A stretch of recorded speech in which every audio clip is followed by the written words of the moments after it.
So, can you hear me clearly, guys? Because at the moment I had the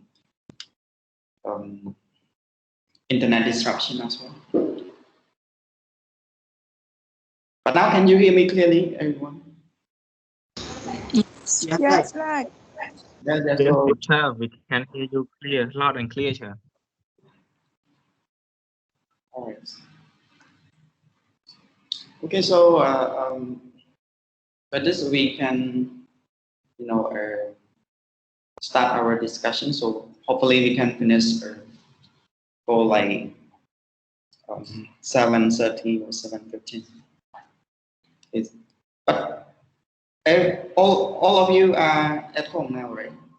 Or some of you are, outside your homes, and you need to travel. At home, sir. All right, good. So, but for me, I need to be outside because my home it could be, there could be some sort of internet connection problem. So it's not stable all the time. So that's why I decided to go out and at school and to teach you guys.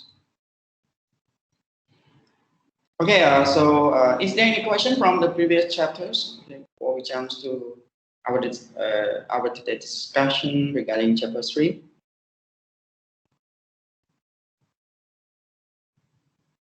No, right? It's really good. Right? All right, so thank you for your work that you work individually on your summary note and reflection, and for your collective work that you work with your group members to answer the assigned question. All right, so by this, I believe that this can be very important and useful for all of you to understand the important point in the chapters. Okay, so let me share the screen with you all.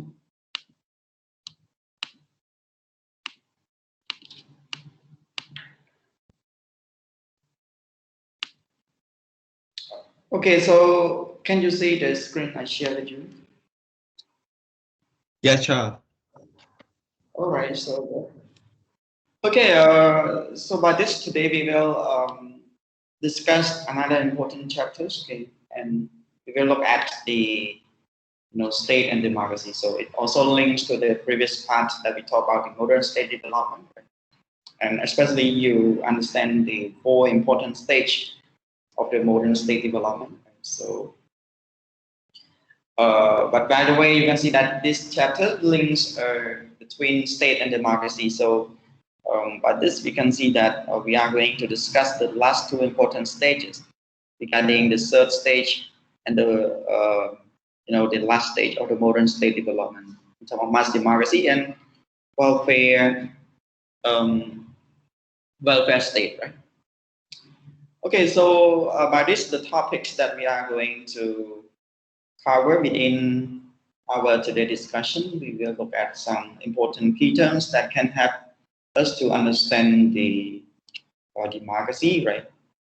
So by this, we will look at some important elements that can be used to refer to the different types of democracy. Okay?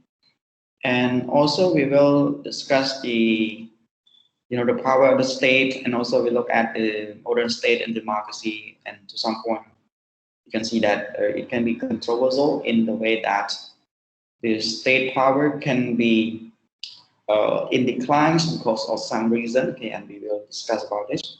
And to some point, you can see state power and importance of state remain strong and powerful in order to shape the international phenomena. Okay, and also we look at the bright of democracy, and that can be based on the indicators or different measures or definition that we use. Okay? And also we will discuss the redistribution of the national resources. Okay, that state, try to transform their state system into welfare state. Okay? And basically, we also look at the challenges that they may encounter. Okay? And last but not least, we will discuss the theory of state and society, and basically we look at the relationship between state and society, and especially the power of the state and how the society is supposed to function and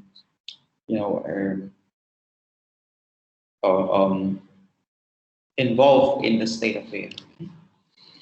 Okay, so by this we start with key term. Okay, so I also need some contribution, some part, okay, from each group. Okay, but in this part, I will want to share your idea regarding democracy because it's very important. It can be the key topic for our discussion in today's lecture. Okay, so can anyone from group one define the term democracy? Yes, democracy is the government system which ruled by the people, and the people can take part in the decision that affect the way their community run. Okay, thank you so much. So if we talk about the general democracy, we can, we can look at the definition given by the Freedom House, right? That can be the leading and oldest institution who work on democracy. So basically, you can see that democracy can be a form of government, right? Whereby people can choose their political leader, right? And but then you can see that we can look at the electoral process, okay, that can be free and fair, right? So it allows everyone to form into a political party to compete for public office, right? And everyone can, involved in the electoral process. So there is no exclusion because so far you can see that in the past history, you can see that black males, black means, right? And women cannot participate in political activity. They cannot go to vote, right? By this, it's very important that we talk about the electoral process. I mean that talk about the political rights that can be secure for different groups, and everyone can participate in political activity, and they can also form into political party to compete for public office, right? Right. But by the way, when we talk about democracy, in short, we can say the power of the people, right? Because democracy can be a government form that allow people to choose their political leader to govern the society, right? So I mean, the government can be formed by the people, and the government need to be accountable for the people as well, right? So if they cannot perform well, okay, so they're supposed to be accountable to the people, okay? So in that sense, you can see that people work. Government can be formed by the people and work for the people, and if they cannot work for the people, they need to be accountable, okay, for what they have done, okay? And to some extent, you can see that people can challenge the government, right, in order to step down, right, to resign from his or her office before the term end as well. So this can be the general democracy, right? So actually, we try to discuss democracy in different contexts that can be based on the the political rights that they have, and also the civil rights that people have, and also the electoral process. But in some context, we can see that democracy can be classified into liberal and illiberal democracy, right? So, but this can, anyone from group one explain the liberal democracy? What would be the important principle that can be used to categorize, one state as liberal democracy?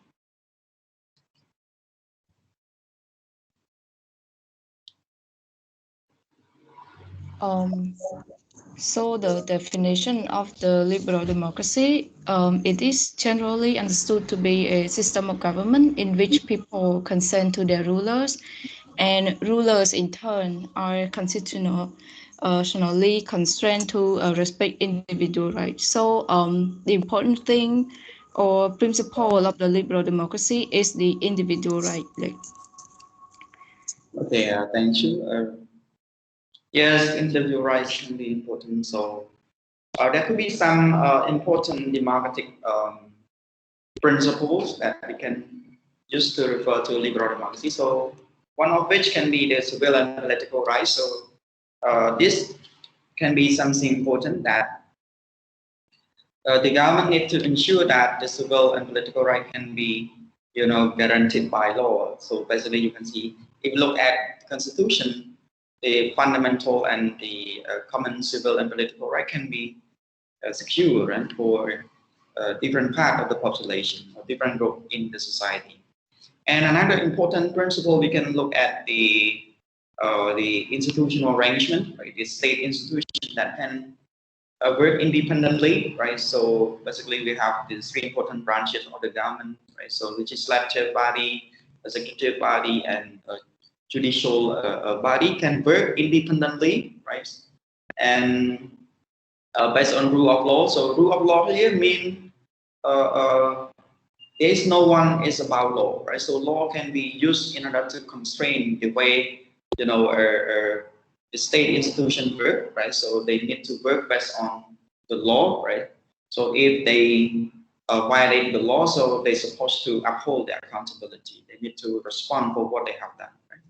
So by this you can see that they can work independently based on rule of law and to ensure that there is no any branch of government tend to violate the power of the other institution, right? So I mean that they can have a clear separation of power, and then they can checks and balance of each power, right? The power of each institution to make sure that there is no branch of government can be excessively powerful than the other branch.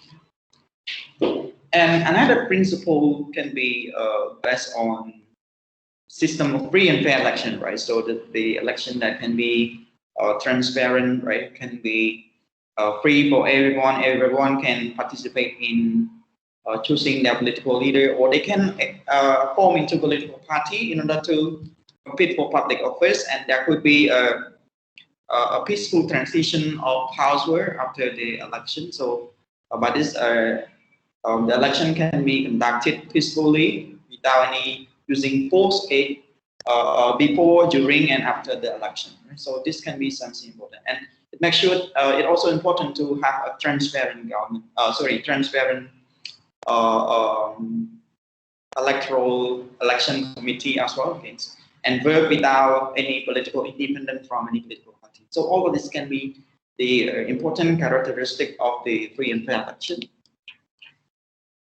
And another one, you can see that government with effective power to perform its duty, right? So it simply means that a government can work or can make a decisive impact on their policy formulation and policy implementation. And they're supposed to be accountable to the people, right? So they are chosen by the people, and they need to work for the interest of the people, right? Not the interest of any group, especially the to maintain their group powers. So in that way, you can see that they can work based on the good governance, right? So it means that people can participate, right? And the government can be transparent, and the government need to be accountable if they made something wrong, right? So the people can challenge the government to uphold the accountability. Right?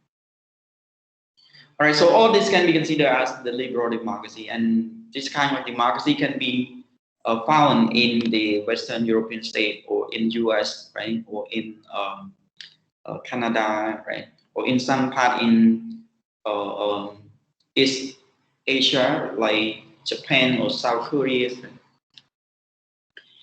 Okay, and moving on, we have a liberal democracy, so we can look at some principle that can be aligned with the liberal democracy. So in that way, you can see that when we talk about liberal democracy, because there could be some sort of limitation, right, or some sort of shortcoming in the way that they can secure the civil and political right for the people, right, and by this you can see that there could be some sort of restriction, right?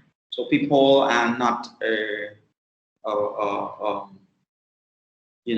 not free to participate in politics. To some extent, they can be controlled, they can be restricted, okay, in their civil and political rights. Okay? And then we will discuss what could be the common civil right or political rights, okay, that democratic government supposed to, provide for the people.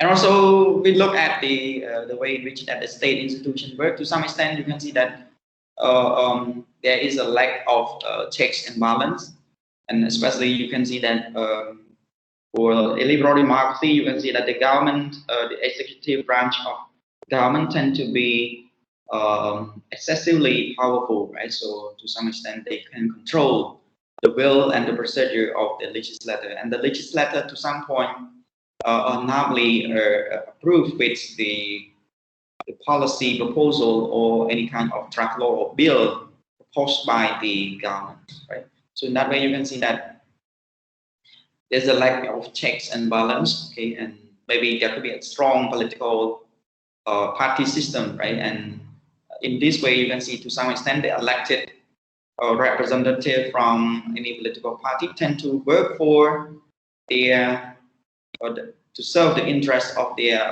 political party leader rather than the people, and then this can be the problem that we can find in the illiberal democracy, right? And also we look at the electoral process that, to some point it does not reflect the concept of free and fair election because of a lack of transparency, right? And the electoral process cannot be free from political from any political party. So to some extent, the political party can play around with the system, electoral system, right? And so by this you can see that to some extent there could be irregularity, happen in the electoral process. Okay? So this is something important that we need to work on the electoral process, electoral system that can be free and fair, can be peaceful, can be transparent, can be independent from any political party. So all of that, we need to work on the democratic change, right? We work on the democratization. And one more thing, you can see that in the way that the government works, to some extent, you can see the government, we talk about the power of the government, right? The government tend to adopt any policy or rule or law that, to some extent serve the interests of their own group, right? To maintain their powers, to benefit their own groups, rather than reflecting the interest and the will of the people. And actually, by this, there could be a lack of rule, good governance, right? Lack of government accountability, lack of government transparency, because there could be a lot of secrecy in the government work, and people cannot get access to the government health information, right? And people cannot participate much, right? Because there could be some sort of restriction, right? People cannot be free or it allows people to participate freely without any fear, right? So there could be some restriction as well. So this will have a lack of meaningful political participation from the public. This can be something that we can find from illiberal democracy, right? But specifically, you can see that there could be a lot of issues within this forum principle that we need to work on the policy of the government in order to reform those important factors. For example, public administration, corruption, education. We need to work on the social injustice. We need to work on the protection, promotion of people rights in that context. Okay? And other important issue involved with these important pillars. Okay? Okay, if you have any question, again, feel free to interrupt me and ask me, and then I try to explain and give more example, right? Okay, and pseudo democracy, we use this term in order to refer to illiberal democracy as well. But to some point, you can see that when we talk about pseudo democracy, it reflects the idea that there's a lack of commitment from political elite, right, political leader, in order to provide the real choice for the people, because generally there could be a political leader who favors a non-democratic practice, or rule that society or rule that government. Okay, but generally they prefer to call themselves a democracy because of what? Because they want to promote economic collaboration with the other state, especially the Western state. You can see MNC requires the democratic system in their in those countries in order to allows the direct investment in those contexts. So in order to comply with the international standard, international rule and norms, right? So to some extent, you can see in order to promote those economic collaboration with the other state, they tend to prefer themselves. Okay? They tend to pretend to they're supposed to be call themselves a democracy while they actually not, right? Because there could be autocratic leader who govern the society based on non-democratic value. But they do so because, like what I told you, because economics incentive, right? Economic collaboration, or if they are developing state or underdeveloping state, they tend to be called democracy because they want to have economic assistance or economic aids from any country, especially Western European state, right? Or they need some sort of technical assistance, right?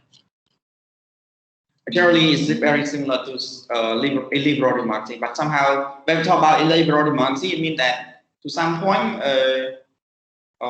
democracy need to have a combination of a combination of good economic condition, and they need to have good political and institutional arrangement.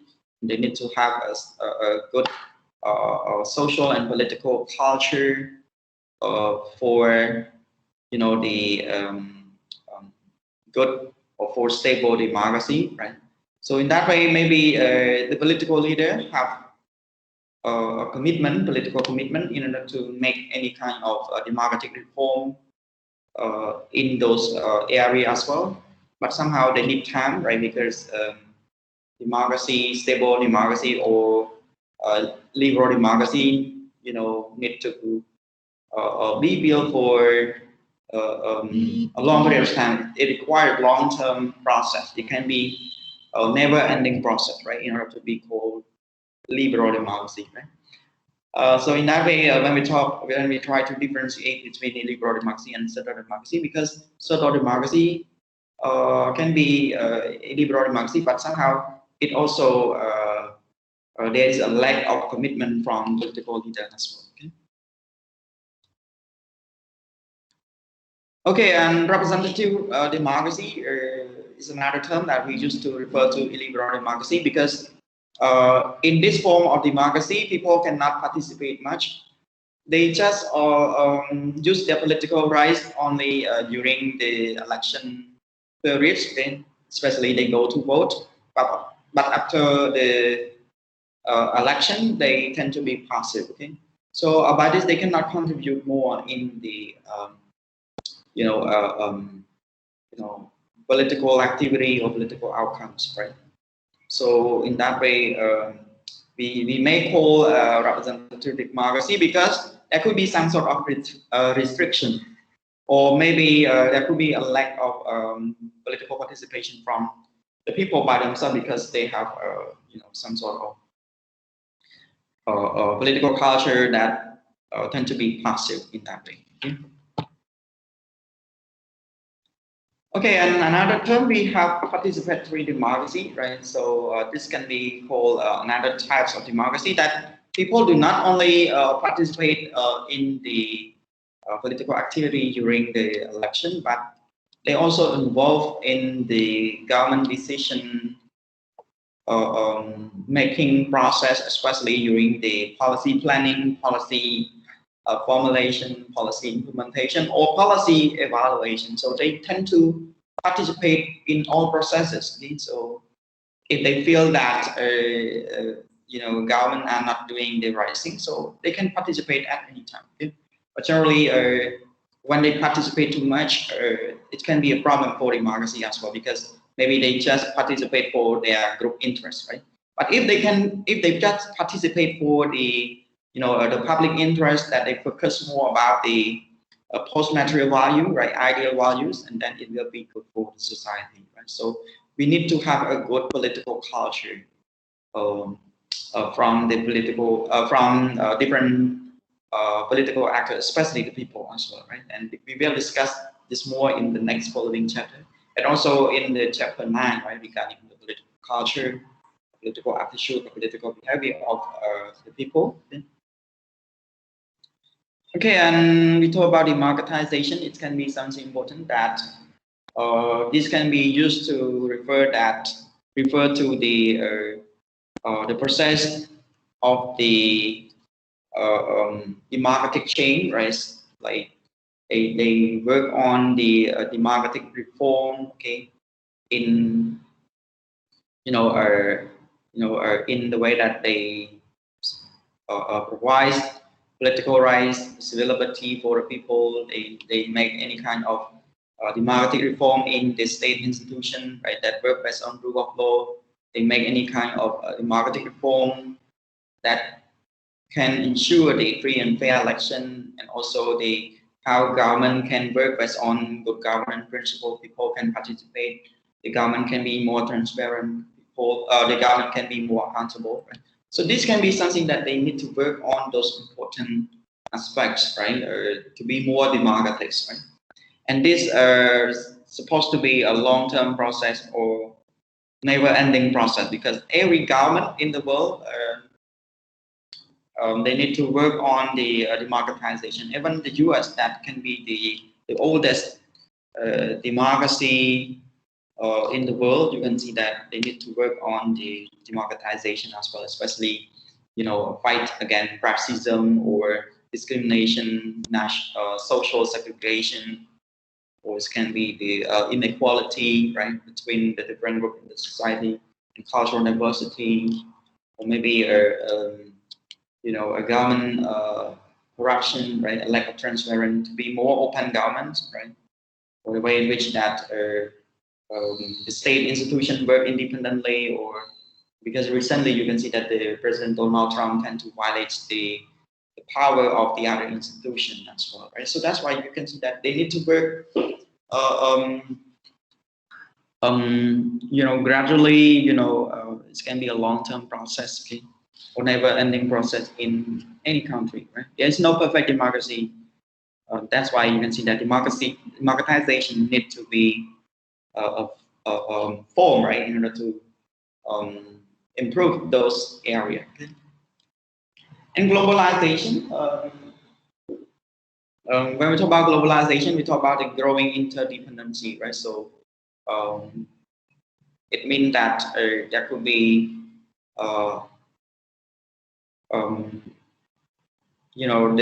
there could be an interdependence dependency between people and people, between state and state, right, in terms of economic cooperation, right? So by this, you can see that to some extent it reduces the boundary of the state power, that they need to work or they need to decide individually. But by this, they need to work collectively, right? In order to form any social or economic policy, right? For example, you can see that they form into a transnational government, right? For example, like ASEAN, like EU, like NATO, right? So this, you can see that they need to make a collective decision on the policy that can promote, conducive environment for economic collaboration and interconnectedness. The way that you can see that there could be a technical or technological advancement can lead to the lead to the way in which that the people can connect with one another quickly, or can connect between state and state very quickly, right? So it can spread those kind of idea, or any events even faster, and then you can see that it can manipulate, or it can influence the reaction from the people around the world very quickly. And then you can see that it reduces the autonomy of the state, that they need to change their policy, that they need to work on the policy in order to fit with the those even of those issues, right? Right. So this can be based on the globalization. Right? And beyond this, we have political rights. Okay, so when we talk about political right, we talk about the right to participate freely in political process, right? And this includes the right to vote freely, right, for alternative political leaders that they think they can govern the society on behalf of them, right? Or maybe they can compete for public office, right? So they can join any political party or form any political party or organization in order to do their political activity. And of course, they can elect their representative to work on behalf of them. But generally, if they can choose, I mean that those elected representatives need to be able to make a decisive impact on their policy formulation and policy implementation. And if they cannot perform effectively, they need to be accountable to the people, right? And in the worst case, if they cannot be challenged, so actually in the next election, people will not support them any longer. And the civil liberties can be different from political rights. So actually, when we talk about civil liberty, we tend to focus more on the freedom of expression or freedom of belief, right? So you can express your opinion, or you can express your idea freely. Okay? So, but it can be based on the boundary of law as well, okay? To make sure that it will not violate the any privacy of any individual. But generally, if those individuals are the public figure or politician in the free democratic state, those public figure or political politician are supposed, to be free to be criticized by the people, right? And freedom of belief, you can choose any religious belief that you think it is good, or it is moral, it is uh, ideal for you. So there is no one who can put any pressure over your belief, okay? And you can form into any association or interest group or pressure group, okay, or any organization in order to participate in the government activity, okay, or to promote your group interest, right? And also freedom of rule of law, right? So can have the freedom to ask any legal assistance. And generally, rule of law here, I mean, everyone is about is under the law, and law is about everyone in the society. Okay? So everyone need to, obey and need to comply with the law. Okay? And personal autonomy, right? So it's basically, I mean, freedom of choice, right? You can, decide to do something based on what you want. For example, like if you don't want to serve the military service, so no one can force you to do that, right? So this can be related to your personal autonomy. Right? But generally, you can see that all of this freedom can be guaranteed by the law, especially by the Constitution, right? So it can be different from political rights. That this can be a universal, right? This can be universal. It can be a fundamental that can be found in any society. But for civil liberty, it can be based on the constitution that state clearly to express in what in what areas or in what methods that you can have the freedoms in order to act within that territory. So it can be varied, okay? But for political rights, we will see that it can be fundamental if we work on if those states are democratic state. So basically, you can see that this can be the fundamental, it can be the universal political right that can be found in any democratic system. But for civil liberty, you can see that to some point it can be vary according to the law in a different state, right? So, for example, like in some contexts, we have freedom of information law, right? So we have freedom of information. So this guaranteed by law. So it means that everyone can get access to the government health information. So the government cannot hide any information from the public. So if the public asks for any information, so the state need to provide the information to the people. So by this, it can be good for the government transparency to work on the open government. So there is no secrecy of the government work. If the law state to offer the freedom of information to the people. Okay. All right. So do you have any question so far?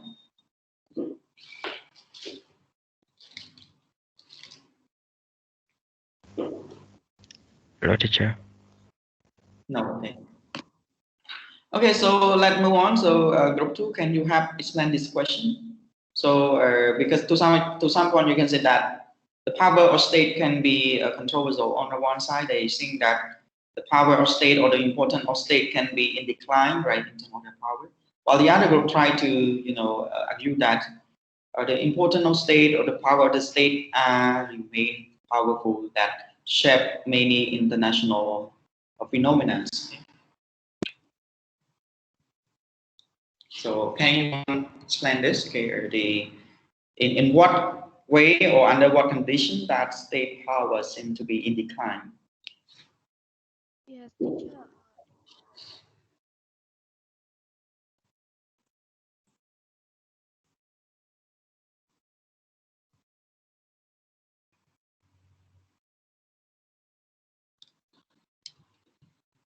Teacher.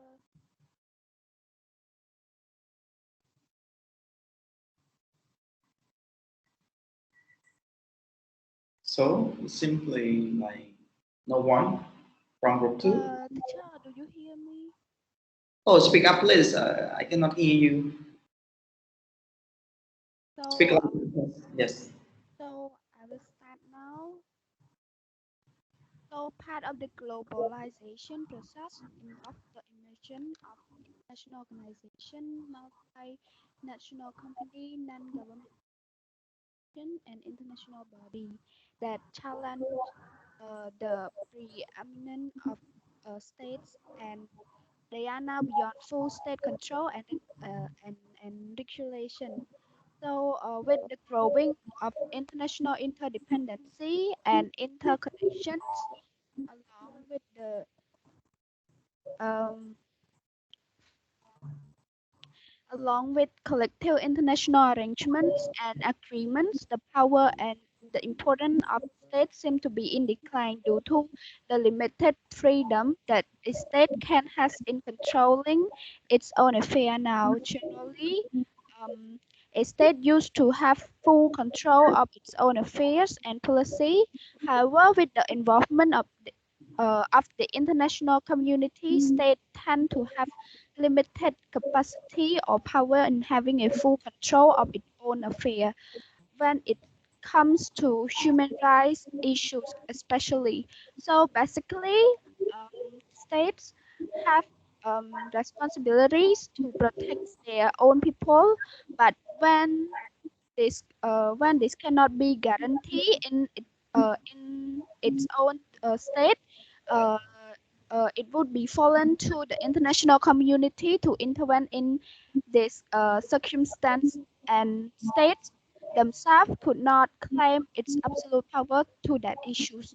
So the power and the importance of state are in decline as a result of democratization as well. So when the democratization grow, it shows that states are losing power and their position central because the rise of the opposition were recognized and general granted that transform into a mass democracy and accept the decline of states that cannot shape many international phenomena. And that's it, teacher. Okay, thank you so much, Group 2. All right, so by this, like what you already mentioned, but generally, like what you, that would be a different views of state's power. So on the one side, you can see that the power and importance of state are in decline as a result of globalization, and we discussed already regarding the growing interdependency between individual and individual, between state and state. That you can see that they need to adjust their policy, they need to adjust their behavior in order to promote economic collaboration, actually based on the international rule and norm, or any relation, right? And also it's also related to the growing interconnectedness between individual and individual, between state and state as well. You can see to some extent they can spread the information or share it even faster, and it shape the a global opinion very quickly. For example, like the case of Myanmar. Right? So by this, to some extent, you can see that they there could be some sort of pressure from the world in order to put towards the military government work, right? And also democratization. You can see it's very important that democratization allows the state in order to adjust their policy, right, to uh, um, to serve the need, the demand, and expectation of the people. Generally, you can see that because they need to maintain the support from the public, right? So if they cannot, fulfill the need or the demand and the expectation of the people, so generally you can see that they don't support. So by this, you can see that the state policy or the government policy regarding the social, economic, or political policy uh, need to be based on the will and the interest of the public as well. And it also allows, you can see that any interest group, any association or pressure group organization, in order to actively participate in government work, right? So want it or not, the government need to form any policy that can be based on, any group who can, influence the public opinion, right? So they need to adjust their policy based on that. So what you can see that it allows the different groups in order to participate more, and the government cannot take it for granted, right? If they are powerful, if they cannot manipulate or control uh, the the the reaction or the interest or the opinion from the society. Okay? And another thing, you can see the emergence of the international organization, right? So could be some sort of an active role of the United Nations, right? So to some extent, you can see that the United Nations can put some pressure for the state in order to adopt a policy to comply with the international norm, international standard protection of people rights, and also to involve in the in order to resolve any global issue as well. Okay. And to some extent, you can see that the transnational government, right, that they need to work collectively rather than individually, right? For example, like social and economics affair, right? So they need to work collectively in order to promote more collaboration between state and state or among state, right, regarding social and economic development. Maybe they need to adjust something based on the the need and demand from, for example, like multinational company that demand for you know the transparency or um, the business environment that can work based on rule of law, something like that, right? So, but it is you can see that to some extent the government or the state need to, you know, adopt the policy or make any kind of law based on that. Okay? However, you can see that there could be some group who try to argue that state remains strong, right? Because even those there could be globalization, democratization, or the immersion of international organization, but to some extent you can see that they tend to work collectively on the social and economic matters, while in more political aspects, you know, the individual state tend to be independent, right? They can act independently from the other state, right? For example, because of the word internal sovereignty, right? There is no one come to violate or intervene or interfere their domestic political policy, right? And by this you can see that it allows state to act independently, right? So, for example, like the way in which that one state, you know, decides, you know, it can affect the collaboration within the regions, right? For example, like Cambodia decided not to support or need to involve in the South China Sea conflict, and we do not, and we didn't take side, and then you can see that it affects, you know, the international political phenomena, right?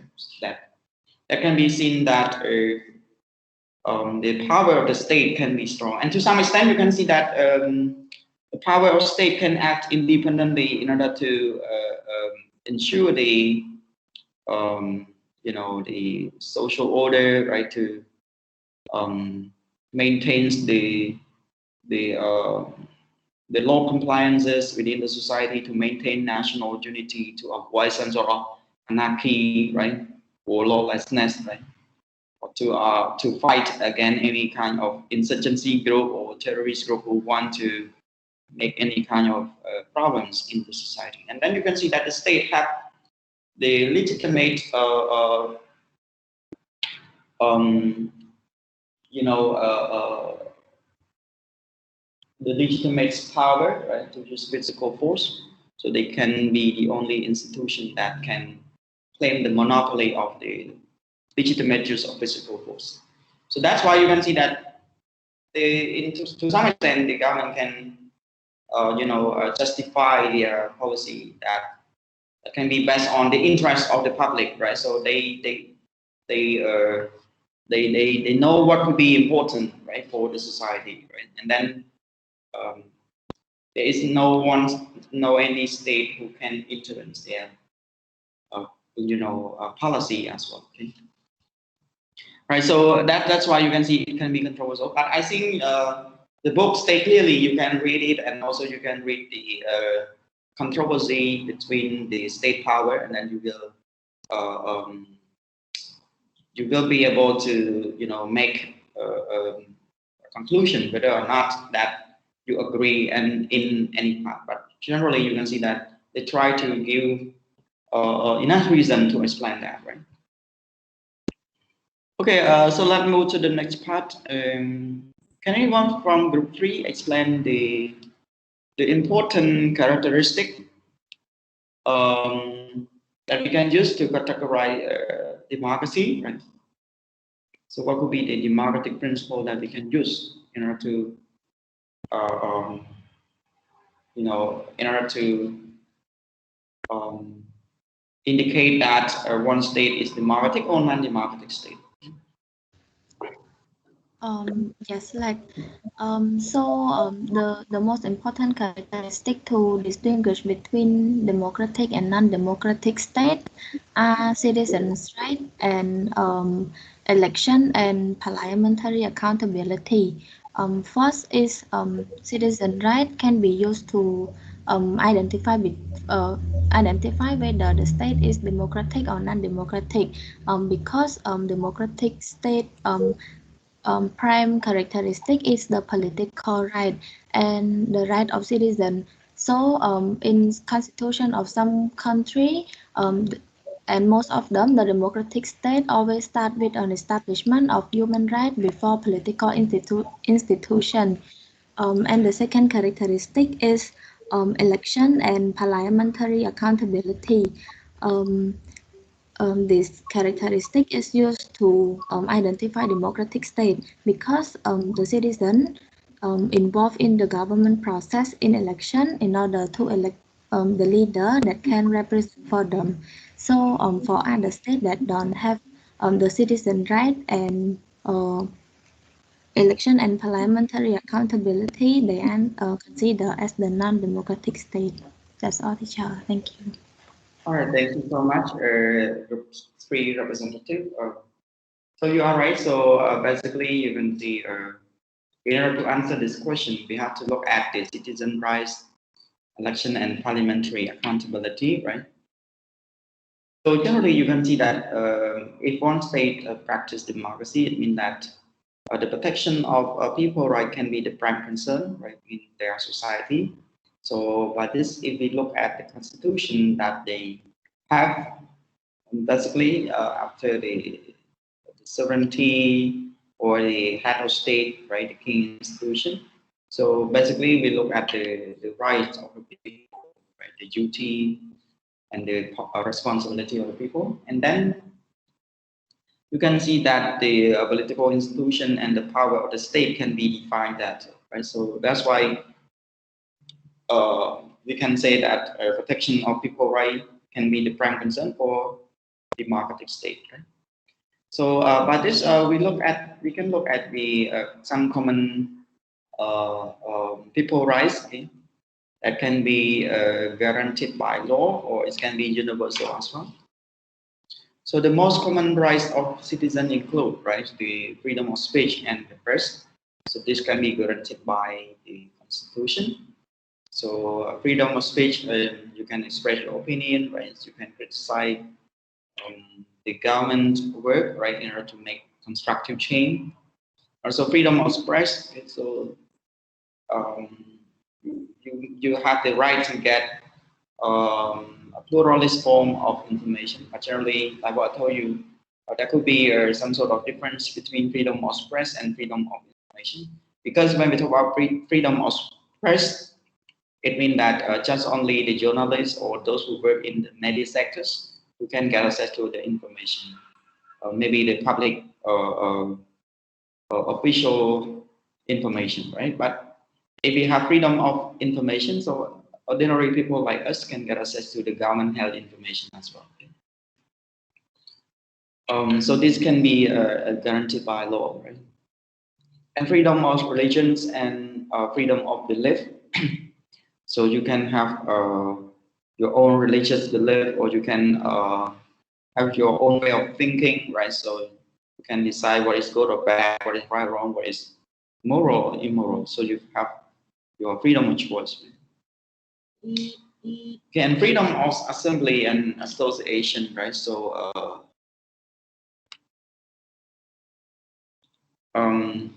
you can form into a group in order to demonstrate, right? Or you can make any kind of peaceful demonstration. If you are not happy about any the government work, right? So you can do that, right? But it can be done peacefully, right? And freedom of association, you can form into any group, right? Like interest group or course group or pressure groups or occupational group, right? Or any organization that for the interest of the community or for the society as a whole. Also, the freedom of rule of law, like rights to equal protection of law, right? So before law, no one can judge you whether before like judicial hearing, you cannot be punished, or you cannot be no one can conclude that you are right or wrong. Right? So generally, it can be based on the judicial hearing, right? And the right to due process of law and fair trial. Okay? So you can ask for the the judicial hearing that can be done timely and based on fairness principle. and property right to land and gold and money, right? So all of this, you can see that it can be guaranteed by the law, right? It can be guaranteed by law if we talk about civil liberty, right? But for fundamental rights, political rights, so it can be fundamental, it can be universal. You can have the right to go to vote if you are in the age of 18, or you can form into any political party to compete for public office, or you can join any political party in order to do any kind of political activities. So this can be universal. By the way, you can see that protecting this right can be the prime concern for the democratic political system, right? And this can be important to ensure the political importance or political integrity of the political participation and political competition, from the politician as well. And moving on, we discuss about election and parliamentary accountability, and here you can see that can be based on the electoral process that allow people to participate in choosing any political leader, right? But if people can participate during the election, right? So maybe they can be passive access of the election. So we may say that they may have some sort of representative democracy, right? So people cannot participate much in the government policy formulation and policy implementation. By the way, if people can choose their leader, and at the same time they can also actively participate in any political decision process freely, so we can say it is a participatory democracy. And so by this, we can say that the civil liberty and their political right can be secure, can be guaranteed by law, and there is no restriction in the political system, right? So this can be more, this can be found more in liberal democracy, right? That they try to work on democratization, especially they try to promote public participation. By the way, you can see that if people can participate more, we believe that it will, enhance the parliamentary accountability, because based on the concept of democracy, it means that the government can be formed by the people, and they're supposed to work to serve the interests of the people, for the people, right?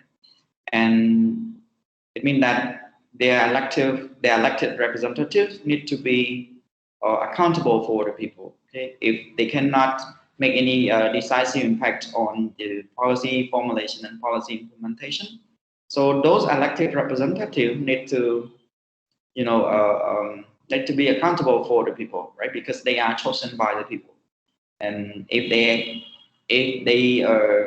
make something wrong, and to some extent it can be a serious wrongdoing, they could be challenged by the people in order to resign from their public office as well. Okay? This can be found in many countries, right? And generally, if we look at the different form of government, it also used to ensure that the head of the government or the elected representative can be challenged by the people, and actually in that way maybe there could be a vote of no confidence by the legislator in order to remove, their office, right, their power, right, before the term ends, right? So, for example, like in parliamentary system, you can see that the legislator can vote of no confidence to remove the government, right? It's like remove the head of the government, the prime minister. Okay? So with the super majority vote, so then you can see that the prime minister need to resign, right? By the way, the government may, the head of the government, right? The prime minister can also dissolve the parliament before the term end as well, and call for a new election as well. So this can be used to ensure the parliamentary accountability if there is a lack also capability to produce effective policy, right? So like there could be a fragile legislators and cannot pass any policy or any law, and then it blocks the social and economic development for the state, right? So the prime minister can dissolve the parliament and call for new elections as well. And in the presidential system, you can see the two houses can vote of no confidence to impeach the president as well, right? So this can be found that this can be used to ensure that the government can be accountable to the people. If they cannot, make any kind of effective or performance for the policy formulation, policy implementation. Okay, moving on, we talk about the democracy and the right democratic state, right? So basically, this can be the definition given by the Freedom House that we talk about the democracy, right? So democracy can be the form of government that people can choose their leader, right, in a free and fair election. So by this, we can look at the two important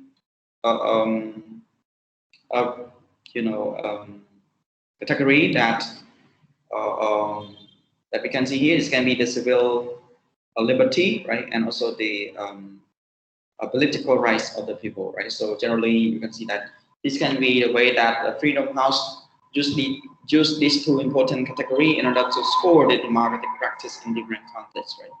So, but they look at the way that people can participate in politics, and also some important or fundamental freedoms that can be guaranteed by the law, and there is no restriction from the government.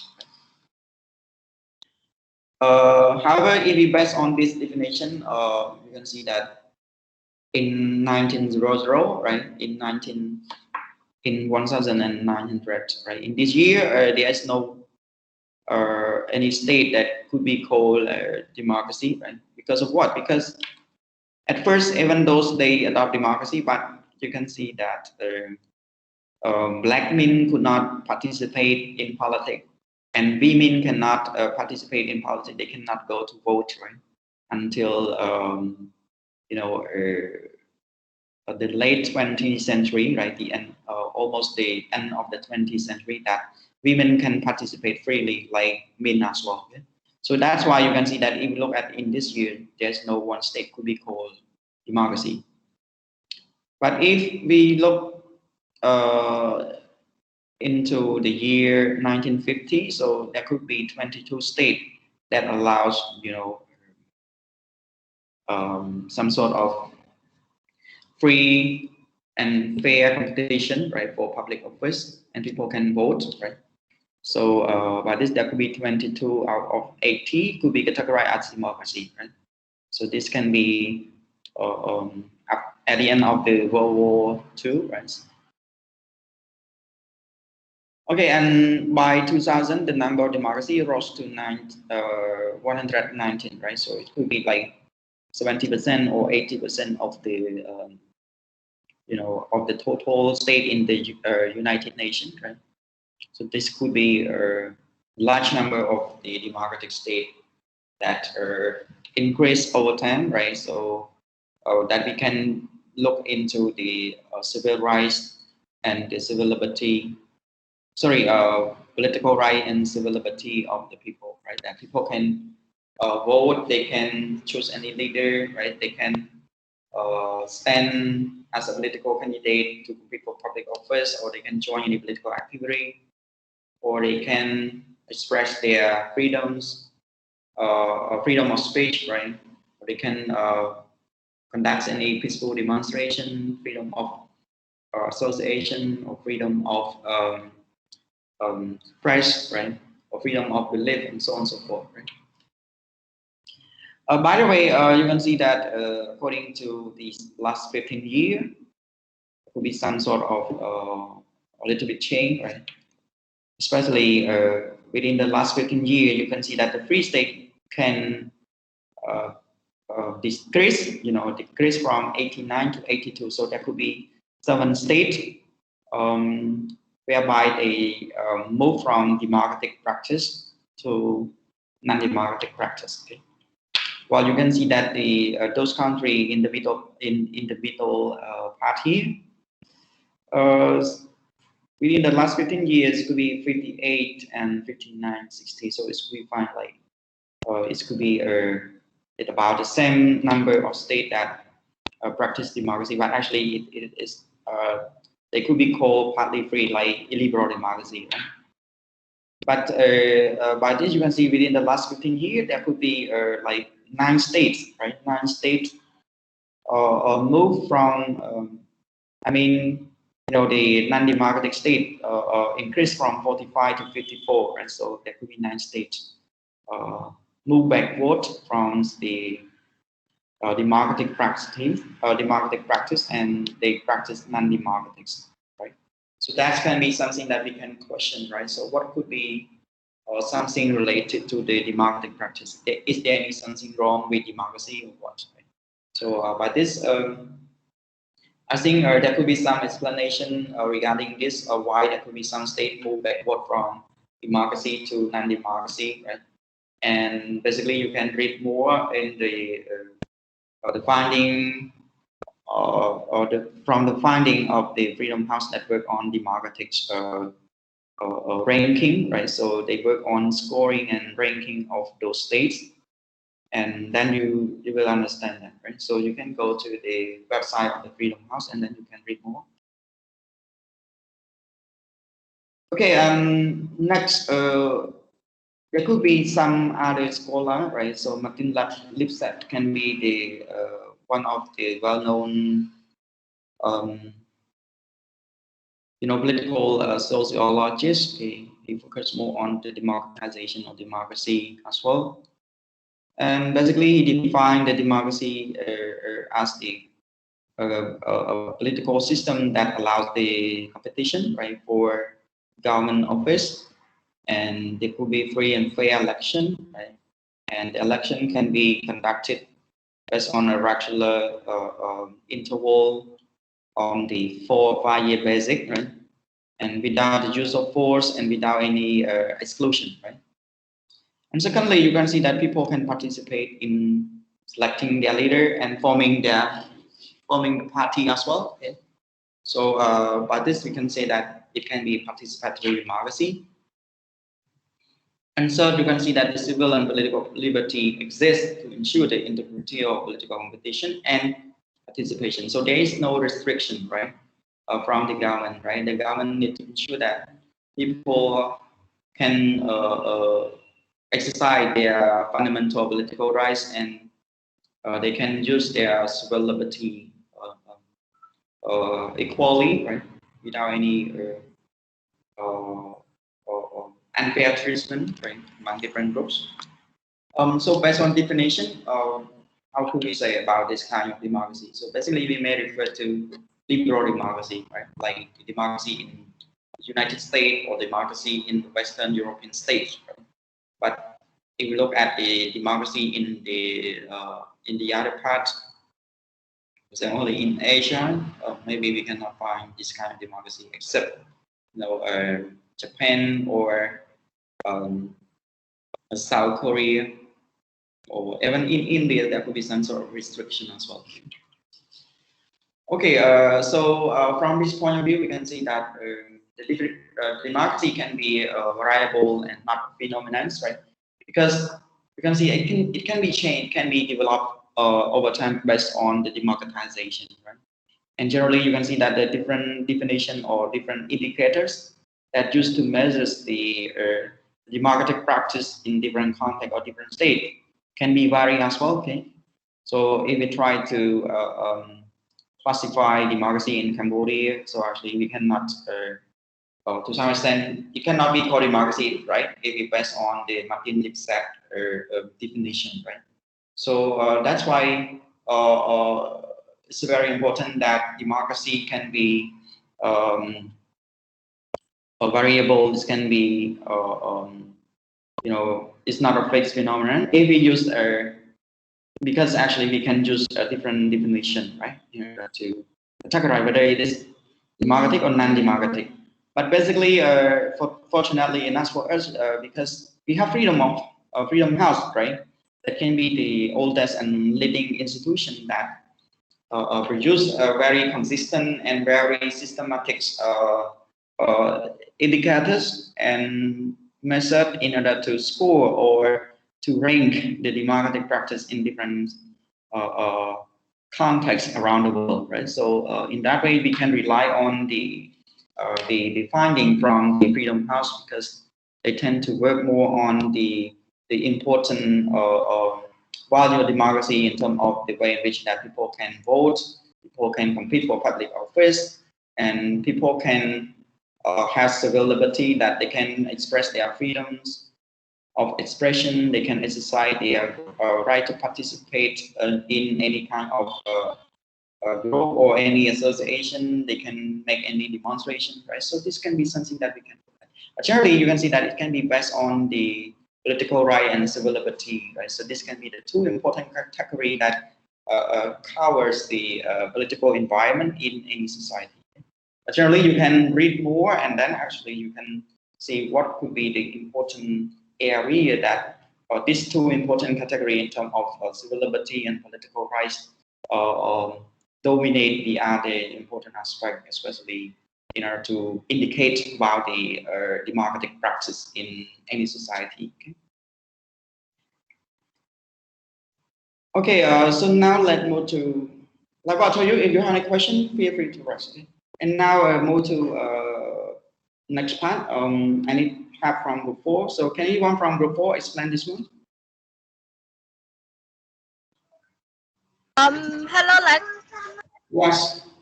I'm from group 4. I'm going to responsible for this question. So the all welfare states are democracy, but not all democracies are welfare states. You refer to how there, as you explained, there's a lot of emerging new democratic states, and to be a welfare state is not whether it is a democratic state or not, but how fast or the pace, the pace that it developed.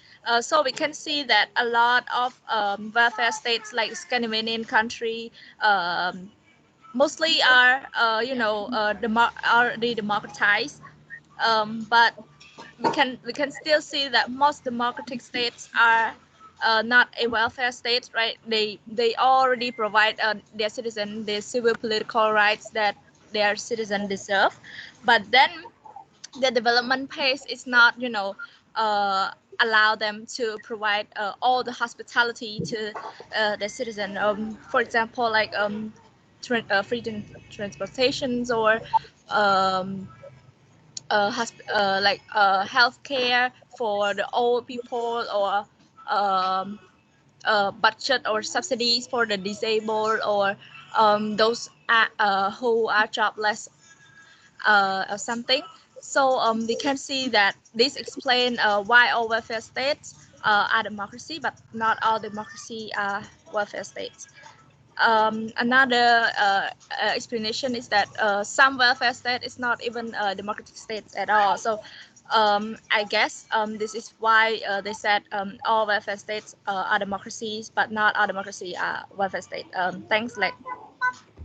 Right. Thank you so much. So surely, if we look at this statement, while welfare state are democracy, it can be very clear that welfare state can be the last stage of the modern state development, right? Because in this context, we talk about the modern welfare state, the modern state development.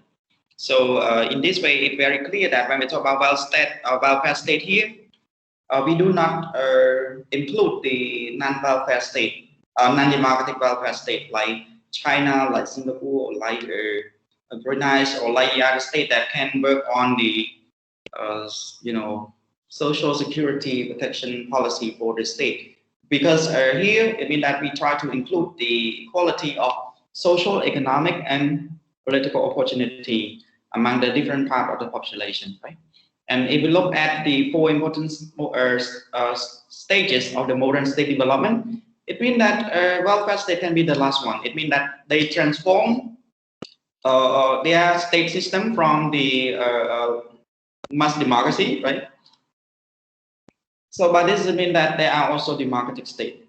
But if we talk about democracy, you can see that not all democracy are welfare state, because if they want to arrive at the welfare state stage, so actually you can see that they need to be a rich state that they can have enough resources in order to, provide some sort of subsidy to the different part of the population, right?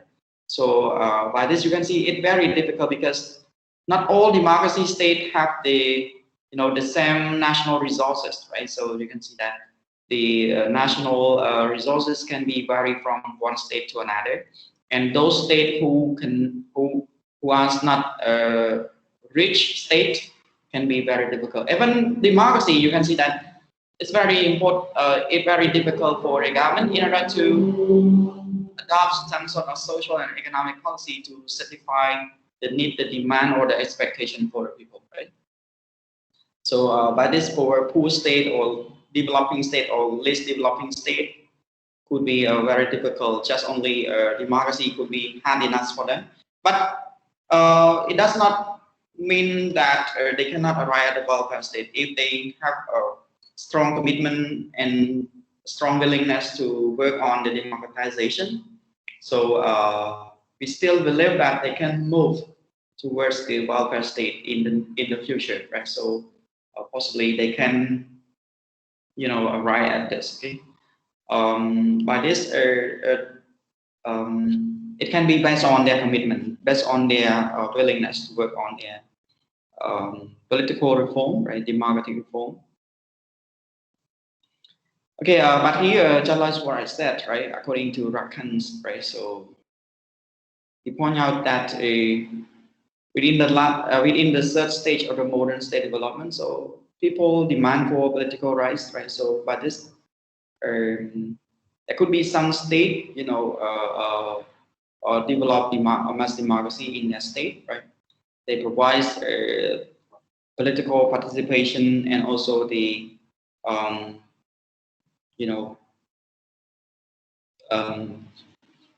political competition that can be done peacefully through election. So in this way, you can see that with this kind of system, the government need to, adopt the policy that serves the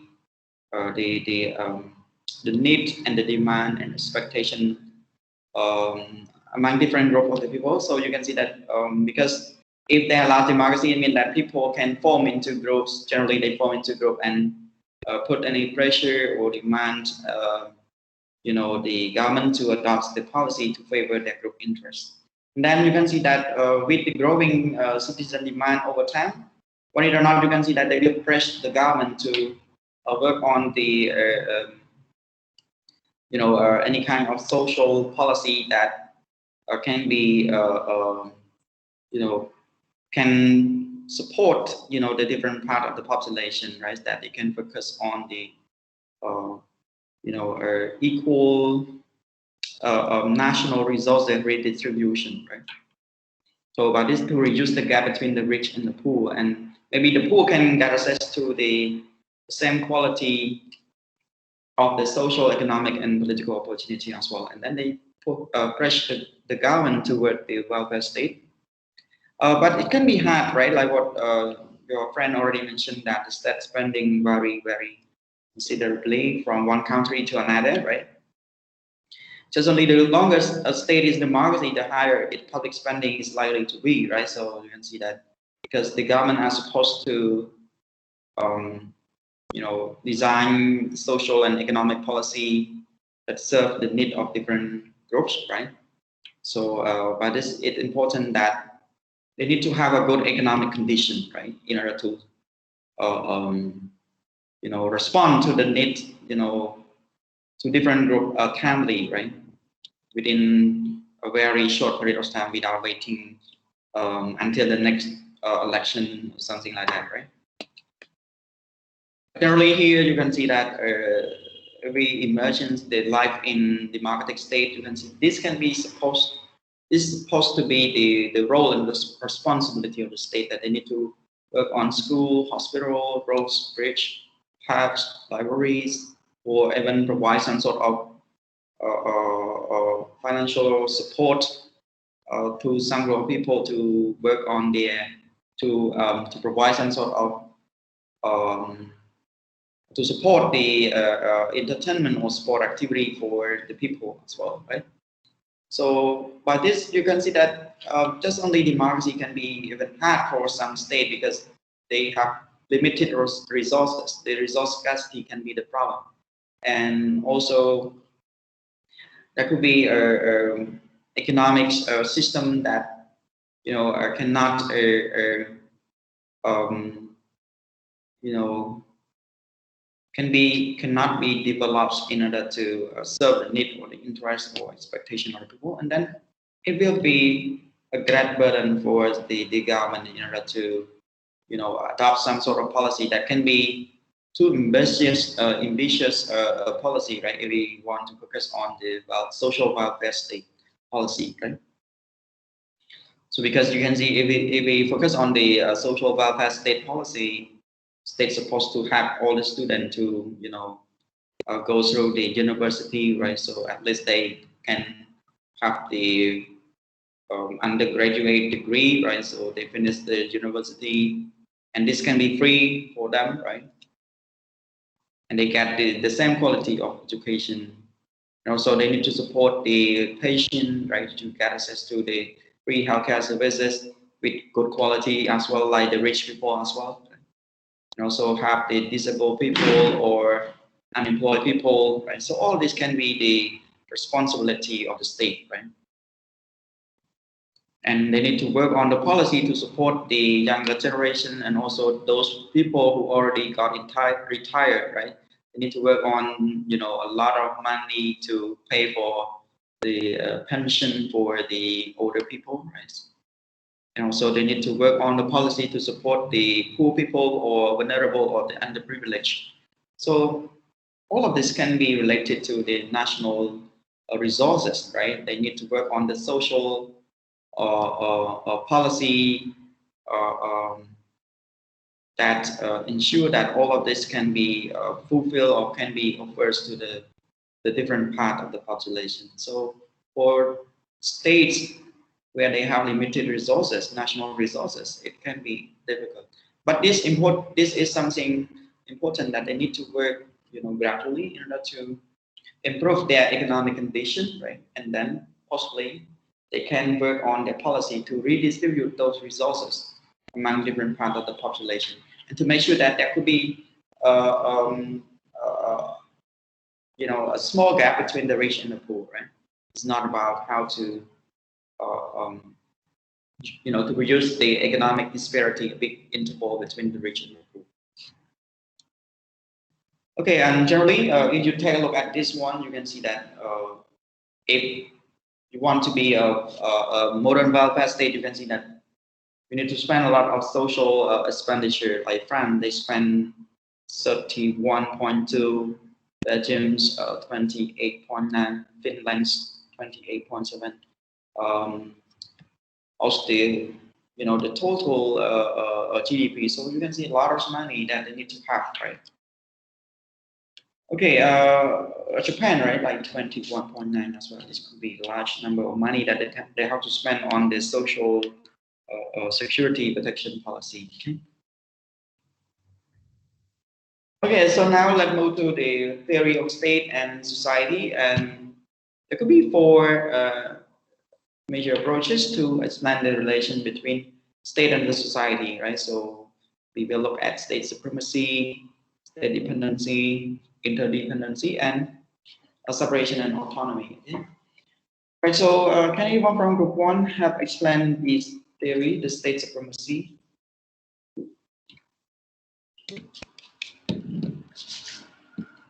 Yes, sure. Okay, the state supremacy is a theory that views state as the highest independent political authority.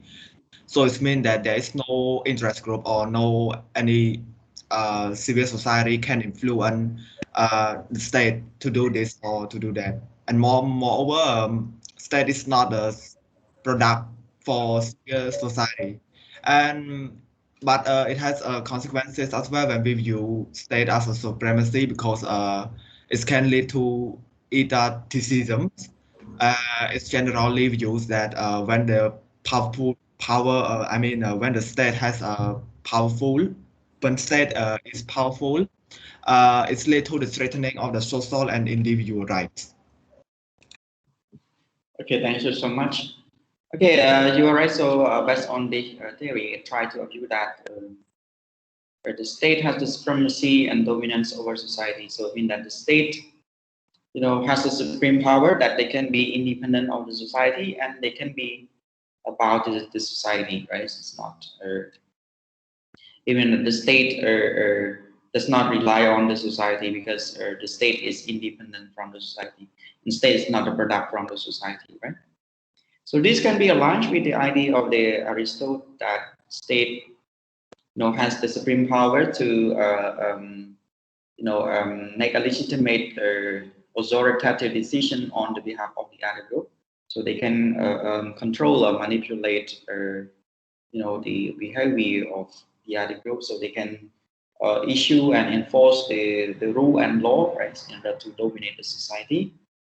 So in this way, a state can, you know, act independently on their policy in order to be a self-regulating, right? They can sustain their state institution and also to manage the state affair, right? So, but this state has the supreme power, right, in order to do so, in order to know how to mobilize the resources in order to sustain their state institution, to ensure the compliances within their territory. So that's why they work on the state institution and also institutional arrangement within the first stage, you can see, right? So this can be the way that the state is not the product of the society or the social and economic group within it, right? Because it can be based on the wish of the central elite or political leader who control that territory come to work on the institutional arrangement, okay, and in order to ensure compliances within that territory, and then they can mobilize resources in order to sustain their state activity, right? Also to, or but basically you can see here it can be based on the warfare activity as well. So they need to improve their military power, right, in order to ensure compliances and also to wage to fight against internal or external enemy, right? In other state institutions that can be important, right?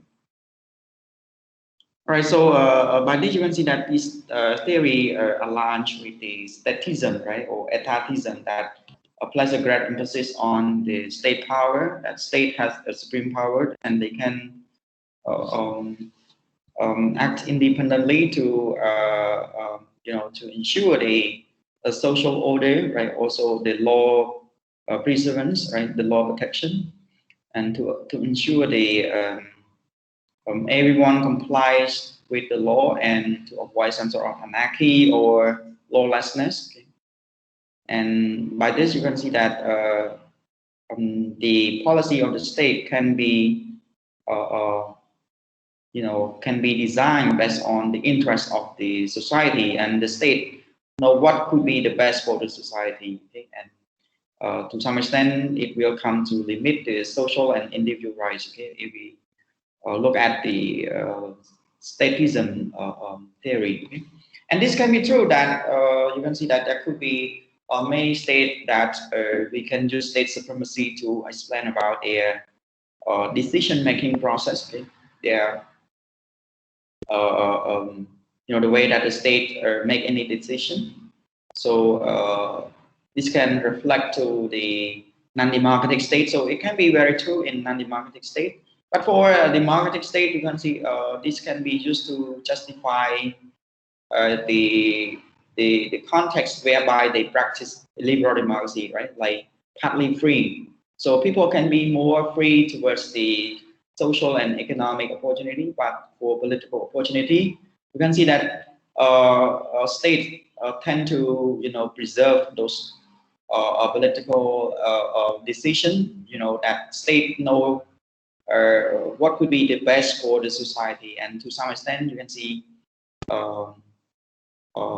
it can be even applies to the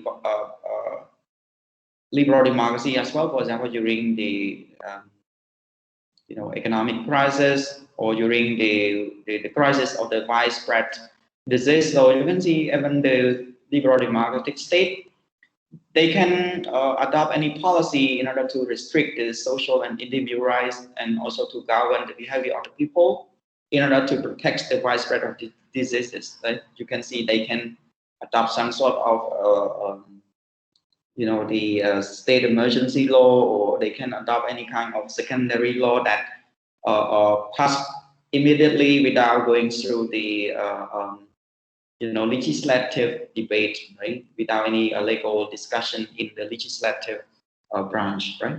So all of that, you can see that this can be applied, and it can be used to justify the way that they adopt any policy or law, okay, in different contexts.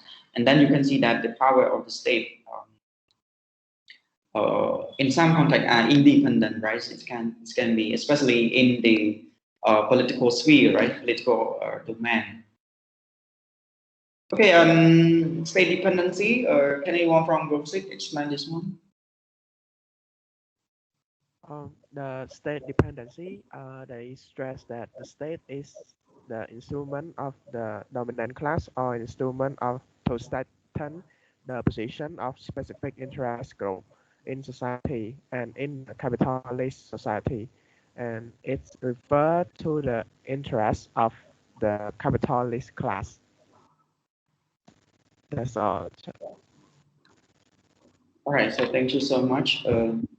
So if we look at this theory, the state is not the supreme agency, right? Or that's dominant society, and they can not act independently, and they cannot dominate or control the society. It means that they cannot sustain by themselves, right? So actually, because generally they need to rely on the economic groups. Okay, so it can be true in many contexts as well. You can see because generally the state need to work closely with the economic groups, right? They allow some sort of special privilege to the economic group in order to interact with the government, in order to form the economic policy that can boost or stimulate the economic growth in the society, because this can be something important in order to sustain, the a state institution, or to manage the social affair for the different group in the society. Right? So by this, you can see, want it or not, we can see that the economic group tend to be powerful, right? Because they gain a special status, right? Like they could be considered as the insider group, right? The insider group, I mean that they can get a connection to the government official, quite easier than the other group. So this can be true, right? Because like what we already discussed in the first chapters, that the modern state creation can be created based on the interest of the capitalist group. That could be a growing the rise of the middle class people, right? Especially in the Western European state. And then you can see that they work with the government, they fund the government, right? They need a state agency in order to work for their interests, like to secure the business environment, right? To develop social and physical infrastructure in order to promote or improve the quality of the workforce, right? Also to regulate the conflict among different groups, and also to provide private ownership, because they control a large number of the capital in the society. And they also to have the government in order to work for their interest, in order to protect their interest from the overseas competition. Then they want state to adopt the mercantilism policy that limit the overseas competition, that they create the tariff barrier. So if they want to bring any products into in the state, so actually they need to pay for, tax for that. Okay? So, but you can see that all of this can be seen that, according to Karl Marx, you can see that they see the power state can be a tool in order to favors the interest of the capitalist group. Okay? But by the way, you can see that there could be some many scholars who try to argue that it's not true in that way, because it's not too bad, right? Because what the state do, okay, could be useful, could benefit to everyone, not only the capitalist group, right? So this can be something important, right? Not just only favor the capitalist group interest.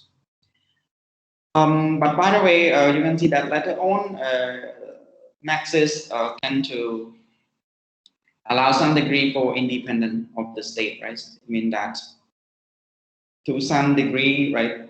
To some area, states supposed to be independent in the way that they can make any policy, especially the political policy, in order to ensure the social order, or to ensure the compliances among different groups, to regulate the behavior of the people, to ensure rule of law, and so on and so forth. And generally, because you can see that in any society there will be structural tension, structural differences, and structural conflict, because different groups have different interests, different value, and by nature you can see that it led to the structural contradiction or structural conflict. So this is important that state play an important role in order to regulate those differences. So the state know what could be best for the society, how to control the social order to avoid some sort of anarchy or lawlessness, right? So on the one hand, state as expect to protect the free market necessary for making profits, right? So in this way, I mean that the state supposed to be free. State supposed to create a free market competition, right? That allow every group to compete with one another, right? So because by competing with one another, it means that it can benefit to everyone. For example, like a different group, can compete for the products that they are skillful and they are experts, right? They compete for the quality of the product.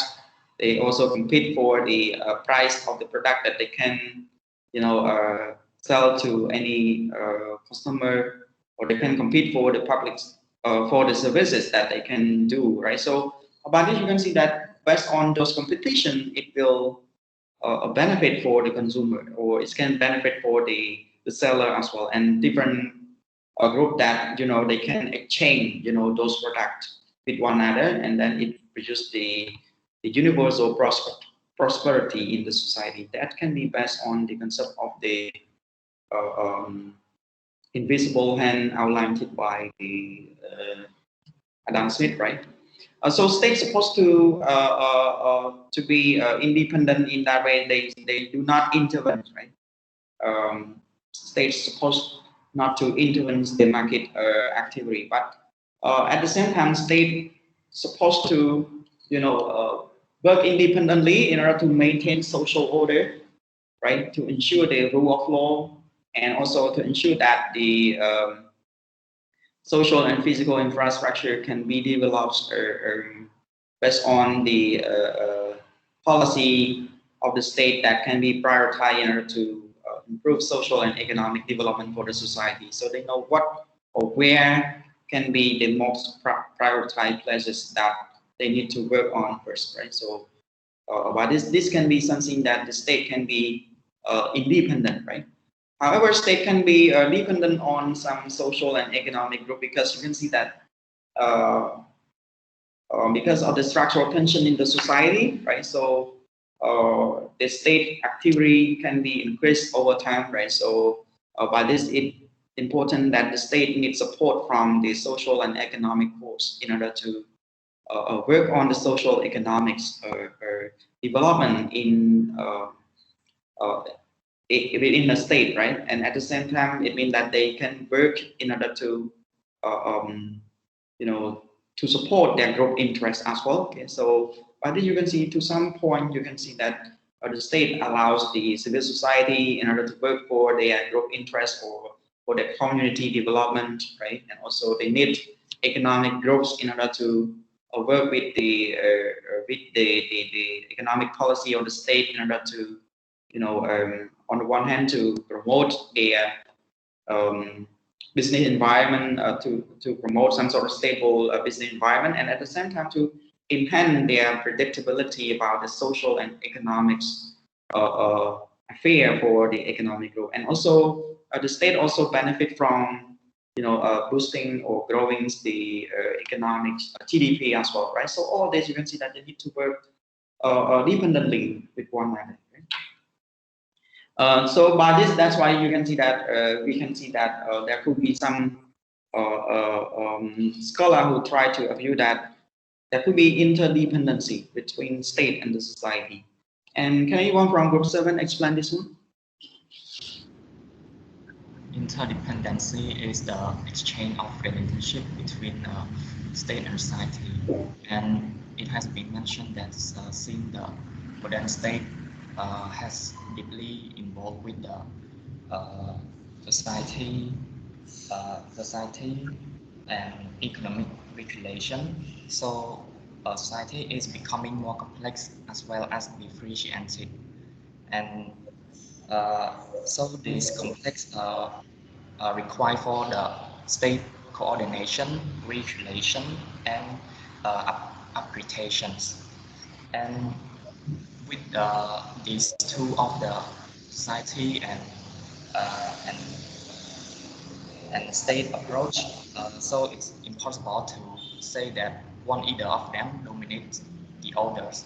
But instead, there is the interdependence between state and society. Okay, thank you so much. Group 7, so you are right. So there could be some part that we can use interdependency theory in order to explain the relationship between state and the society. So generally, you can see that state and society are interdependent on each other, right? So they cannot be separated to some extent. So because you can see that state has become even more and even deeper involved in social and economic regulation, right? By this, it's supposed to be important for state in order to allows any kind of cooperation from different social group or interest group or cost group, okay, in order to work with the government in order to adopt policy in order to promote social development. And at the same time, you can see that they need to involve with the economic groups in order to work on the economic policy in order to boost the national economics situation as well. So by this, you can see that the state need those groups, right? They need civil society and they need interest group or economic groups that they can work in order to promote social and economic development. And state alone cannot manage all of this, right? Because the state activity could be increased dramatically lately. You can see because the nature of the people are very demanding, right? So the state have limited resources and they cannot, manage the state activity based on the need of different groups, timely, within a specific period of time or within a specific term, right? So that's why you can see that they allow some area whereby they need cooperation or need contribution from social and economic group as well.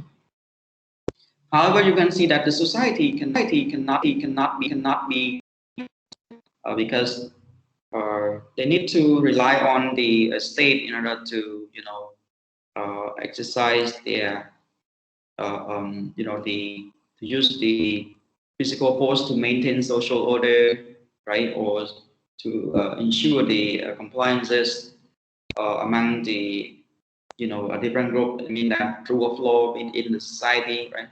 And they need state in order to coordinate this the social and economic and also political activity for the people. They can make any decision, and they can regulate any conflict, or they can be, the arbitration. They can resolve any conflict. That generally by nature you can see that it occurs, right, because of the structural tension, the structural conflict happen in any society, because we have different groups, and different groups have different needs and different values. Right? So that's why you can see that state and society are interdependent with one another. Right? Okay, by the way, you can see that there could be a last approach that explains the relationship between state and the society, and they can be separated and they can be independent to some area or to some extent as well. So can anyone from group 8 explain this one? Um, so hello teacher and hello everyone. So some theories depict that states and distinct state and societies as distinct and autonomous areas, each with its own rules and development. And deep social forces give rise to social classes and interests, and also organizations as well that neither the state can nor should be controlled or regulated. And some of the states, and since the state is a battleground dominated by many opposing groups and interests, the state itself cannot and should not be captured by any specific interest or class. And state actions like social interests and organizations, they also have their own limits as well, and they attempt to go beyond them to undermine the democratic principles of a proper balance between the state and private interests. Thank you. Okay, thank you so much. All right, so you are right. So based on this approach, try to explain that state and society can be separated, or it can be autonomous or independent from each other with its own rule and development, right? So to some point, you can see that the social group and social group or interest group organization, can be formed naturally by themselves, right? So they know what's supposed to be important for them, right? So that's why you can see that the state is supposed not to restrict their opportunity or their possibility, right, in order to work on any kind of policy that uh, um, that promotes the interest or the development of them, right? So what it just allows the civil society to play a role in order to promote their group interest, or to promote the social and economic development within that community, right? So state should not restrict too much, right? So just control social order, or maintains the law compliances within the territory, and just allow them to work on the any important part that they think it could be best for their groups. So, but this the government, right, the state is supposed to empowers, right, empowers those groups in order to promote the social and economic for themselves, right? But if any kind of behavior that can be applicable to action, they can control that, right? Equally important, you can see that the state cannot and should not be captured by any particular group as well, right? Because by doing so, you can see that the state cannot adopt a policy that favor the interests of everyone, right? So by this, and remember that the state have limited resources. So in this way, it should be important that states should have autonomy, right?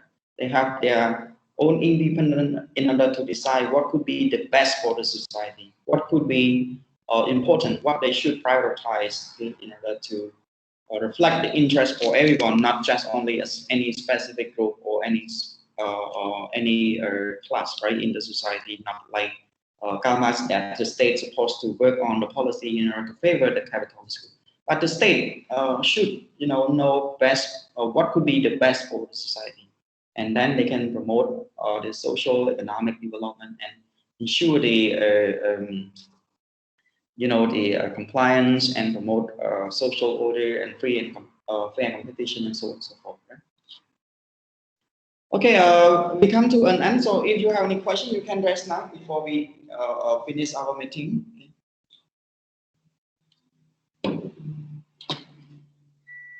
So if you have any question, please raise now. We may have 5 minutes.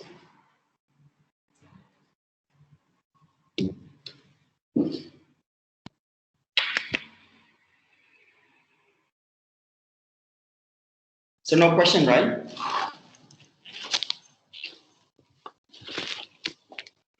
Hello? Excuse me, Yes.